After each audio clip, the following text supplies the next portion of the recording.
Coucou les merveilles, c'est Chloé. Je voulais vous faire une vidéo retour un petit peu en fait du Tarot Festival, puisque cette année j'ai pu y aller. C'est la première année où j'arrive à me déplacer et je suis vraiment super contente d'avoir pu y aller, parce que en plus bah, là j'étais pas juste pour profiter du festival, j'étais aussi présente sur le stand des éditions Niitaya avec mon éditrice Valérie. Et donc on a pu présenter les deux jeux qui sont présents pour le moment aux éditions Niitaya, publiés aux éditions Niitaya. Donc le jeu de Valérie, La Voix d'Akasha, que je vous avais présenté, que vous pouvez retrouver sur la chaîne, et mon petit marcheur, alors où est-ce que je l'ai? Oui, voilà, sur les pas du marcheur de papier. Donc c'était super riche, très intense pour moi.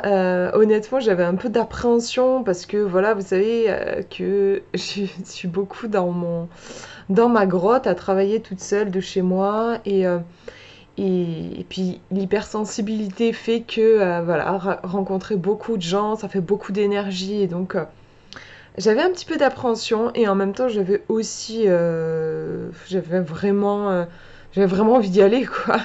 J'avais vraiment envie de rencontrer vraiment les gens, de me connecter réellement, de baigner aussi dans cet univers bah, avec des gens qui sont passionnés des cartes. Voilà, truc que j'ai pas l'habitude. Voilà, moi dans comment dire, enfin ma famille ne partage pas la même passion par exemple que moi pour les cartes. Donc déjà dans mon milieu familial, c'est juste pas quelque chose que je peux partager. Et puis après, comme je disais, je suis très solitaire au final, donc voilà, c'était super enrichissant. Et en plus, vous imaginez bien que je suis revenue avec plein de merveilles. J'ai trouvé plein de super objets à vous présenter. Alors forcément, il y a des oracles, je réfléchis, mais je crois bien que j'ai des tarots aussi, et j'ai des livres à vous présenter. Alors hier, j'ai pris un temps pour... déjà, moi, c'est vrai que ça a été intense ça, pour moi ce week-end, même si c'était génial, mais voilà, comme je disais, que je suis un peu éponge, et j'ai eu un petit peu un coup de fatigue hier. Mais du coup, et puis je sentais un besoin aussi de me retrouver un peu. Je sentais que c'était un peu tôt pour moi de faire une vidéo tout de suite. Et du coup, bah, j'en ai profité pour tester tous ces jeux du coup qui ont rejoint ma collection. Donc je les ai interrogés individuellement, je les ai interrogés ensemble, je les ai interrogés en travaillant avec parce que j'ai acheté un bouquin sur le tarot, donc voir comment ils pouvaient résonner ce livre, est-ce qu'il s'adaptait à tous les jeux, enfin voilà. Et donc j'ai fait ça toute la journée d'hier. J'ai adoré, ça m'a fait beaucoup de bien et puis ça me permet aussi de comment dire, c'est comme si je tissais un lien aussi en fait avec ces nouveaux objets qui rentrent chez moi. Et donc voilà, là, bah, il va y avoir plusieurs vidéos sur la chaîne qui vont arriver, donc qui vont à chaque fois être des présentations des c'est pas, il n'y a pas que des jeux, hein, donc enfin en tout cas des merveilles que j'ai trouvées au Tarot Festival. Donc j'ai vraiment hâte déjà voilà, de vous présenter toutes ces merveilles. Et après je voulais aussi vous partager une nouvelle pour ceux qui n'étaient pas présents au Tarot Festival avec Valérie. Bon déjà voilà, on était toutes contentes de pouvoir mettre des petits mots et tout. Enfin, j'ai adoré mettre des petits mots avec mon stylo licorne pour ceux qui ont voulu acheter le jeu sur le stand. Mais on voulait aussi vous annoncer que bah, y a un tarot en fait qui est prévu pour 2024 aux éditions Niitaya. Je suis hyper heureuse que ça puisse déjà voir le jour en 2024 parce qu'en fait c'est un tarot bah, que j'ai conçu là pendant... en fait je crois que j'ai dû le commencer en janvier. Enfin, il est tout récent, quoi. Il est sorti de mon imagination, on va dire, tout récemment. Et donc voilà, de voir que déjà, il va pouvoir être publié en 2024, c'est juste énorme. Alors, ce tarot, en fait, c'est un prolongement du marcheur de papier. En fait, je sais pas, j'ai vraiment senti l'appel de faire un tarot ben, quand ce petit marcheur il était en chemin justement pour sa deuxième édition. Je sais pas, j'ai senti que j'avais envie de prolonger l'aventure avec lui et de le plonger dans un autre univers, du coup. Dans ce jeu, on est sur un univers très simple. On va retrouver cet univers très simple dans le tarot. Mais on retrouve aussi toujours les mêmes couleurs sur les cartes. Donc on est sur du violet, on a la couleur bien sûr du corps du marcheur de papier qui est en papier craft. On a le blanc, on a le doré des étoiles, on a le noir. Voilà, en gros c'est ça. Sur le tarot, j'avais envie de mettre un petit peu plus de couleurs. Donc il va y avoir des couleurs différentes. Notamment j'ai choisi un code couleur en fait pour les coupes, pour les deniers, pour les séries dans le tarot. Donc j'ai travaillé avec les éléments en fait. Donc les coupes c'est l'eau, donc j'ai choisi la couleur bleue pour les cartes de cour, la couleur orange, rouge orangé pour les cartes de bâton qui correspondent à l'élément feu. Enfin voilà. Donc je me suis amusée aussi à mettre un petit peu plus de couleurs. Mais sinon on retrouve le marcheur de papier. C'est vraiment ce marcheur de papier qui évolue dans le monde du tarot. Donc pour le moment on a décidé de l'appeler le marcheur de papier au pays du tarot. J'ai choisi de l'appeler comme ça et pas le tarot du marcheur de papier parce que c'est vraiment en fait je suis partie de la base du tarot mais je me suis vraiment inspirée. Chaque carte en gros est vous savez j'adore raconter des histoires et on pourrait dire que chaque carte est une histoire, un petit conte inspiré d'un arcane du tarot. Mais c'est pas du tout académique. De toute façon, je pense que si vous me connaissez, si vous avez l'habitude de mes vidéos, vous savez que j'aime bien m'approprier les jeux et que j'ai cette touche très poétique et dans l'imaginaire. Voilà. Je suis pas une grande fan, par exemple, je suis pas une grande fan du tarot de Marseille. Je n'ai jamais étudié vraiment le tarot, en fait, avec tous les symboles et tout ça. Je sais que c'est d'une richesse infinie, mais c'est pas quelque chose qui, moi, me parle. J'ai une approche qui est beaucoup plus juste intuitive et je m'amuse en tissant des histoires et c'est comme ça que je fais des prédictions. C'est juste deux écoles, enfin deux façons différentes d'appréhender le tarot. On peut même mélanger un petit peu les deux, avoir un petit peu des connaissances et aussi faire travailler son imaginaire. Moi je travaille beaucoup avec l'imaginaire. Enfin, en tout cas, ce que je veux dire, c'est qu'il ne sera pas... Enfin, il risque d'être déroutant, on va dire, pour des personnes qui sont très attachées aux symboles traditionnels du tarot. On ne retrouve pas, en fait, les symboles traditionnels du tarot. J'ai aussi renommé les cartes avec des titres qui sont très poétiques. Mais, donc, bien sûr, je note les correspondances dans le livret. On est en train de réfléchir aussi avec Valérie pour faire en sorte qu'on retrouve la correspondance sur la carte.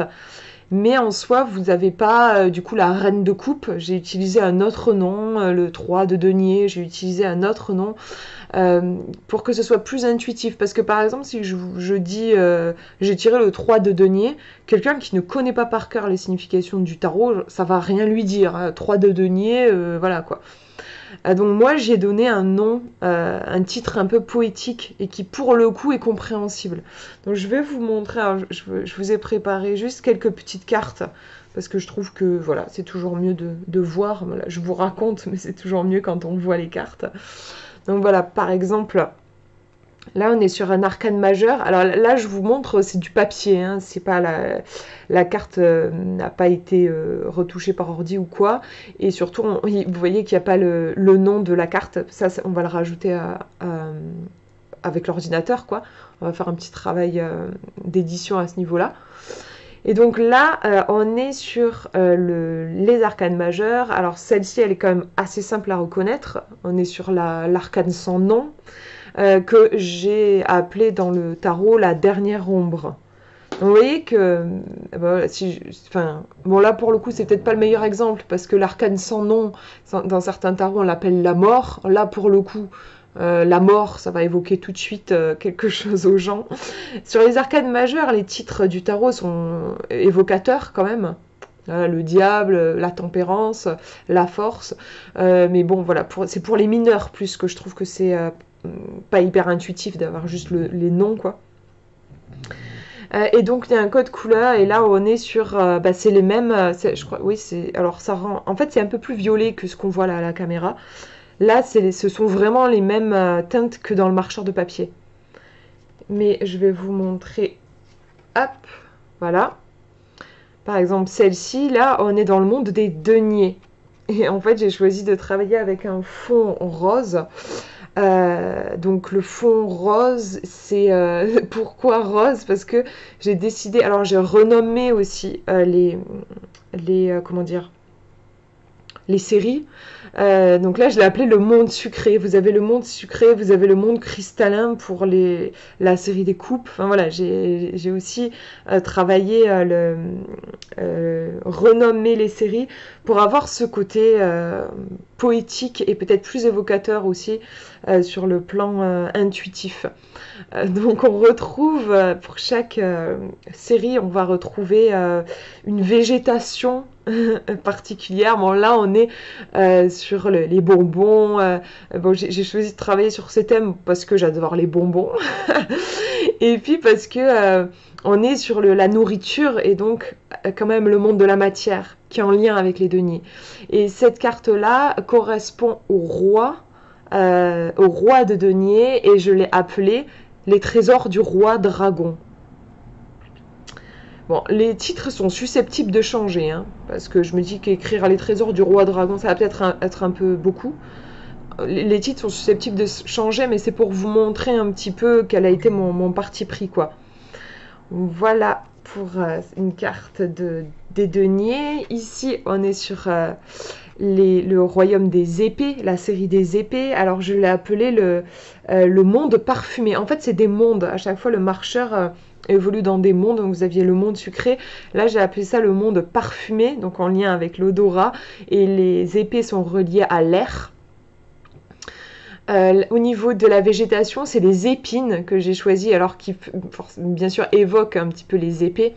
Et puis dans la série des épées dans le tarot, on a pas mal de cartes qui sont assez douloureuses, donc je trouvais ça quand même important que ça soit retranscrit aussi dans la végétation. Ici, on est sur le 9 d'épée. Voilà, que j'ai décidé de représenter comme ça. Et clairement, oui, il y a une référence à Mario avec la plante carnivore. Donc on retrouve, comment dire, mon amour pour l'enfance. Il y a parfois des petits clins d'œil à des contes ou à là par exemple, le jeu vidéo. Enfin voilà, à des trucs spécifiques à l'enfance en fait, vraiment qui nous ramènent vers l'enfant intérieur. Après, j'ai celle-ci qui est dans le monde cristallin, donc voilà, le fond bleu. Et ici, on est sur le 3 de coupe, que j'ai appelé le club des joyeux rêveurs. Donc voilà, à chaque fois, donc c'est juste le titre en fait de l'histoire, on peut dire. Et puis après, il y a une histoire, je raconte qu'est-ce qu'ils font ces trois marcheurs. Voilà, il y a toujours une histoire assez évocatrice. J'ai beaucoup travaillé sur le livret, j'adore raconter des histoires, j'adore apporter plusieurs points de vue différents sur une même carte pour que vous puissiez piocher voilà, à droite à gauche pour que ça puisse correspondre vraiment en fonction du contexte de la question. Et je voulais vous montrer, en fait, je sais plus où je l'ai mise, est-ce que j'avais une carte du royaume des bâtons et je le vois plus. Je ne la vois plus, je vais la chercher. Je reviens.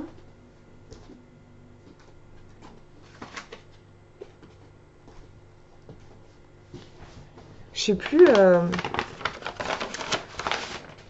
Je sais plus où je l'ai mise. Ah là voilà. Voilà. Là on est sur le monde donc des bâtons avec la pluie d'étoiles. Alors là on est sur le 8 de bâton. Donc on retrouve le côté, l'intensité en fait, le truc qu'on peut pas arrêter, à part juste avoir un parapluie et attendre que ça passe. Donc voilà, vous voyez, il y a des cartes qui sont plus ou moins, on va dire, simples à reconnaître. Moi je trouve que celle-ci, on peut reconnaître l'énergie du 8 de bâton, bien que vous voyez, en fait j'ai vraiment... je sais pas comment dire, j'ai redéfini les codes, quoi. On ne retrouve pas de bâtons sur la carte, on ne compte pas les bâtons. Donc voilà, les cartes ne sont pas terminées. Enfin, on va travailler bien sûr avec Valérie pour que quand même on puisse voir éventuellement en effet la correspondance avec le tarot traditionnel sur la carte aussi. Mais mon intention, c'était pas de refaire un tarot, en fait. C'est vrai que moi déjà, je sais pas si vous avez remarqué, mais je suis plus, je préfère les oracles au tarot. Je vous présente beaucoup plus d'oracles que de tarot. C'est rare, en fait, que j'achète des nouveaux tarots. Pourquoi? Parce que, c'est toujours la même chose, en fait. Je veux dire, on est toujours sur les mêmes significations. Après, justement, là, moi où je vais acheter un tarot, c'est quand vraiment je vois que l'artiste a apporté un regard particulier qui s'est approprié le tarot. Ça m'intéresse pas, en fait, d'avoir des tarots qui répètent un peu toujours la même chose. Et je suis pas toujours convaincue par ce que je vois sortir. Je trouve souvent que ça se ressemble beaucoup. Moi, j'aime bien un parti pris, en fait, de la part du créateur. Donc voilà, là, je pense que vous avez compris que je me suis vraiment approprié cet outil. C'est pour ça que je ne l'appelle pas le tarot du marcheur de papier. C'est le marcheur de papier qui va visiter le monde du tarot. Donc on va bosser dessus là, voilà, avec Valérie. Et normalement, il devrait sortir pour 2024. Ça serait top que voilà qu'on puisse être présente aussi pour le tarot festival de l'an prochain et du coup le présenter à ce moment-là. On va voir, de toute façon, on n'est pas encore sûr de... Enfin voilà, c'est encore au début de l'aventure, mais on était très heureuse déjà de commencer à en parler au Tarot Festival, et bon voilà, je me suis dit forcément tout le monde n'a pas pu se déplacer au Tarot Festival, donc j'avais envie aussi de vous en parler dans une vidéo. Voilà, du coup je vais continuer moi sur mes projets, parce que là en ce moment je suis sur pas mal de projets en même temps. Je vous tiendrai au courant là aussi au fur et à mesure. Et puis ouais, il va y avoir plein de petites reviews là qui vont arriver dans les jours qui suivent. Voilà, je vous fais de gros bisous, prenez bien soin de vous.